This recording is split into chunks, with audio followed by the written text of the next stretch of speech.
Hello friends, कैसे हैं आप सभी। स्वागत है आपका हमारे यूट्यूब चैनल पर। आज मैं आप सभी के लिए लेकर आई हूं डेली अपने करंट अफेयर के टॉप 15 ऐसे क्वेश्चन जो आपके 12 नवंबर के मेन इवेंट को कवर करेंगे। तो चलिए डिस्कस करते हैं हम अपने पहले क्वेश्चन के बारे में।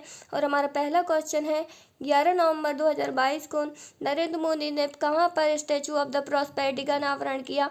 तो हमारी ऑप्शन है राजस्थान, घना, बेंगलुरु या इजराइल। अगर हम 11 नवंबर 2022 की बात करते हैं तो इस दिन नरेंद्र मोदी के द्वारा स्टैचू ऑफ द प्रॉस्पेरिटी का अनावरण बेंगलुरु में किया गया। यह अनावरण नाथ प्रभु केम्पेगौड़ा की 108 फीट ऊंची कांस्य प्रतिमा का अनावरण करने के लिए किया गया। Statue of the prosperity Bengaluru के संस्थापक नाथ प्रभु केम्पेगौड़ा के योगदान की याद में करने के लिए बनाई गई है। तो option C is the right answer. Question number second की बात करते हैं तो हमारा क्वेश्चन नंबर सेकंड है राष्ट्रीय पक्षी दिवस को कब मनाया जाता है। हमारे ऑप्शन है 8 नवंबर, 12 नवंबर, 13 नवंबर या 15 नवंबर। तो राष्ट्रीय पक्षी दिवस को 12 नवंबर के दिन मनाया जाता है। यह 12 नवंबर डॉक्टर सलीम अली के जन्म दिवस के रूप में मनाया जाता है। आप भारत के महान विश्व विख्यात पक्षी विशेषज्ञ में से एक महान प्रगतिवाद भी हैं जिन्होंने 12 नवंबर को डॉक्टर सलीम अली के जन्म दिवस पर इन्हें भारत में पक्षी मानव के नाम से जाना जाता है। प्रत्येक वर्ष इस दिन को 12 नवंबर को भारत में राष्ट्रीय पक्षी दिवस के रूप में मनाया जाता है। तो option B is the right answer.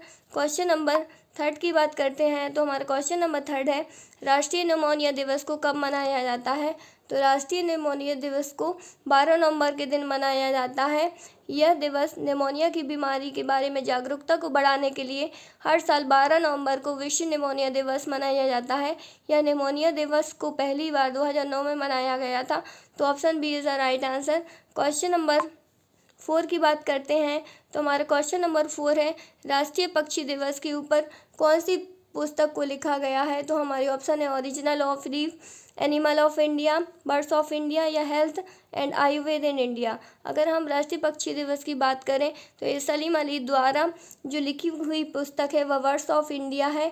यह एक ऐसी पुस्तक है जो भारत में सबसे लोकप्रिय पुस्तक है। डाक विभाग ने भी इसकी स्मृति में डाक टिकट को जारी किया है। तो option C is the right answer. Question number 5 की बात करते हैं तो हमारा क्वेश्चन नंबर 5 है काशी में हिंदू विश्वविद्यालय के संस्थापक कौन है। तो हमारी ऑप्शन है इंदिरा गांधी, जवाहरलाल नेहरू, मदन मोहन मालवीय या दयानंद सरस्वती। अगर हम काशी विश्वविद्यालय की बात करते हैं तो इनके संस्थापक मदन मोहन मालवीय जी हैं। इन्होंने 1916 में महान राष्ट्रवादी नेता एनी बेसेंट के साथ या महान हस्तियों के सहयोग से जिन्होंने भारत में विश्वविद्यालय के रूप में इसकी कल्पना की, यह काशी हिंदू विश्वविद्यालय या बनारस यूनिवर्सिटी कहा। तो इसके संस्थापक महान मोहन मालवीय जी हैं। तो option C is the right answer. Question number 6 की बात करते हैं तो हमारा क्वेश्चन नंबर 6 है लुई एंटिनो डी वेगेलुमिले फ्रांसीसी खोजकर्ता का जन्म कब हुआ था। तो इनका जन्म 12 नवंबर 1729 को हुआ था। ये एक ऐसे महान वैज्ञानिक हैं जिन्होंने एडमिरल की खोज की और ब्रिटिश खोजकर्ता जेम्स कुक को समकालीन इन्होंने उत्तरी अमेरिका में 7 साल युद्ध और ब्रिटेन के खिलाफ अमेरिकी क्रांतिकारी युद्ध में भाग लिया। तो option B 12 November 1729 is the right answer. Question number 7 की बात करते हैं तो हमारा क्वेश्चन नंबर 7 है हाल ही में भारत में रेलवे के यात्रियों को उच्च गुणवत्ता एवं पौष्टिक भोजन के लिए 4 startup of eat right station का प्रमाणन किसके द्वारा संबंधित किया गया है। तो हमारी ऑप्शन है भारतीय भंडारण सुरक्षा द्वारा या भारतीय खाद्य सुरक्षा के मानक प्राधिकरण के द्वारा या भारत विपणन सुरक्षा के द्वारा या भारत परिवहन के द्वारा। तो भोपाल में जो रेलवे स्टेशन है यात्रियों को उच्च गुणवत्ता का पौष्टिक भोजन मिल सके इसके लिए भारतीय खाद्य सुरक्षा मानक प्राधिकरण के द्वारा इसे भोपाल में प्रमाणन प्रदान किया गया है। तो option B is the right answer. Question number 8 को देखते हैं। तुम्हारा क्वेश्चन नंबर 8 है ऐसे कौन से वैज्ञानिक हैं जिन्होंने डायरिया संबंधी बीमारियों का पता लगाने के लिए ORS घोल की शुरुआत की।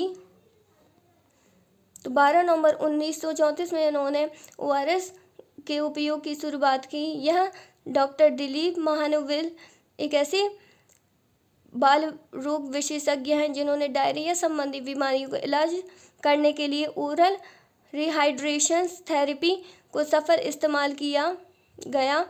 तो option C is the right answer. Question number 9 की बात देखें तो हमारा क्वेश्चन नंबर 9 है, जॉन स्टर्ट भौतिकी विज्ञानी का जन्म कब हुआ था?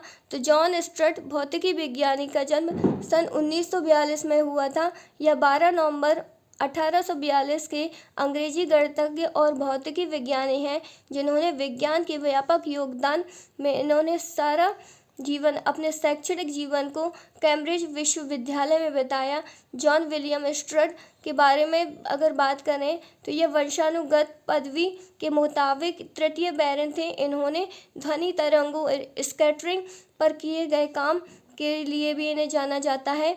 इन्होंने सबसे महत्वपूर्ण गैसों की जांच और इनके अध्ययन के बारे में आर्गन की खोज के लिए इन्हें भौतिकी में 1904 में नोबेल पुरस्कार से सम्मानित किया गया।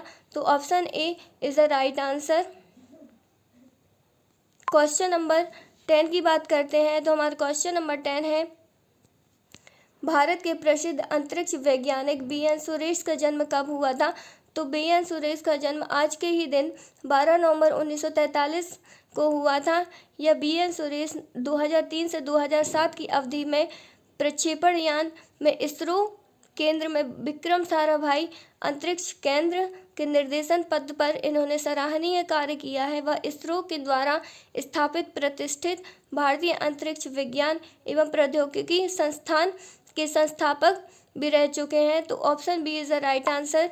क्वेश्चन नंबर 11 की बात करते हैं तो हमारे क्वेश्चन नंबर 11 है, भारत में पर्यटक को बढ़ावा देने के लिए अतुल्य भारत अभियान को किस अवार्ड से नवाजा गया? तो 2009 में अतुल्य भारत अभियान को वर्ल्ड ट्रैवल अवार्ड से नवाजा गया। तो option C is the right answer.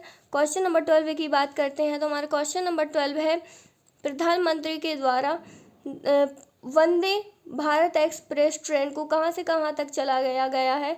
तो हमारे ऑप्शन है चेन्नई से बेंगलुरु, चेन्नई से मैसूर, चेन्नई से प्रयागराज या चेन्नई से कर्नाटक। अगर हम भारत में प्रधानमंत्री नरेंद्र मोदी जी द्वारा 5वीं वंदे भारत एक्सप्रेस ट्रेन की बात करें तो यह चेन्नई से मैसूर के लिए चलाई जा रही है। यह ट्रेन को इसकी एवरेज स्पीड 74 किलोमीटर प्रति घंटा रहेगी, जो कि चेन्नई से मैसूर तक के सफ़र को 6 घंटे 40 मिनट में पूरा करेगी। ये बता दें कि ये ट्रेन चेन्नई से बेंगलुरु और फिर वहां से मैसूर का सफ़र तय करेगी।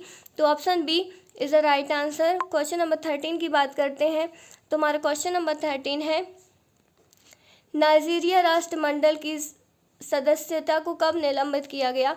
तो आज ही के दिन 12 नवंबर 1995 में राष्ट्रमंडल में नाइजीरिया की सदस्यता को निलंबित किया गया है। यह राष्ट्रमंडल शासन अध्यक्षों के द्वारा एक सदस्य नाइजीरिया की सदस्यता को निलंबित करने के लिए अभूतपूर्व कदम उठाया है। यह निलंबन 29 मई 1949 को लोकतांत्रिक रूप से निर्वाचित नागरिक राष्ट्रपति के शपथ ग्रहण के रूप में से हटा दिया गया था। तो नाइजीरिया को ही राष्ट्रमंडल की सदस्यता से निलंबित कर दिया गया है। तो option C is the right answer. Question number 14 की बात करते हैं तो हमारा क्वेश्चन नंबर 14 है, डिटेल विज्ञापन 2023 के उद्देश्य क्या है? तो डिटेल विज्ञापन 2023 के उद्देश्य है केंद्रीय संचार ब्रॉडकास्टिंग के द्वारा डिजिटल मीडिया के क्षेत्र में अभियान को संचालन करने के लिए भारत सरकार में एक महत्वपूर्ण योगदान विंग्स है। यह सूचना के रूप में मंत्रालय में इस नीति को मंजूरी देने के लिए केंद्रीय सूचना ब्यूरो को डिजिटल मीडिया विज्ञापन के तौर तरीकों के सक्षम बनाने और सशक्त बनाने के लिए किया गया है। तो option B is the right answer.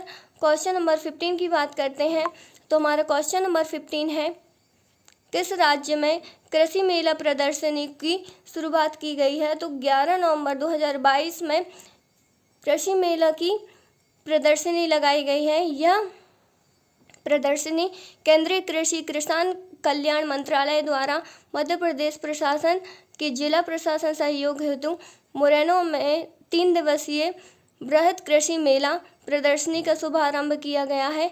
इसका शुभारंभ मुख्यमंत्री शिवराज सिंह चौहान द्वारा और केंद्रीय मंत्री, किसान कल्याण मंत्री और क्षेत्रीय संसद में नरेंद्र सिंह तोमर की अध्यक्षता पर किया गया है। तो जुड़े रहिए ऐसे इम्पोर्टेंट न्यूज़ के लिए और चैनल को लाइक और सब्सक्राइब करना ना भूलें। Thanks to watching in this video. Thank you.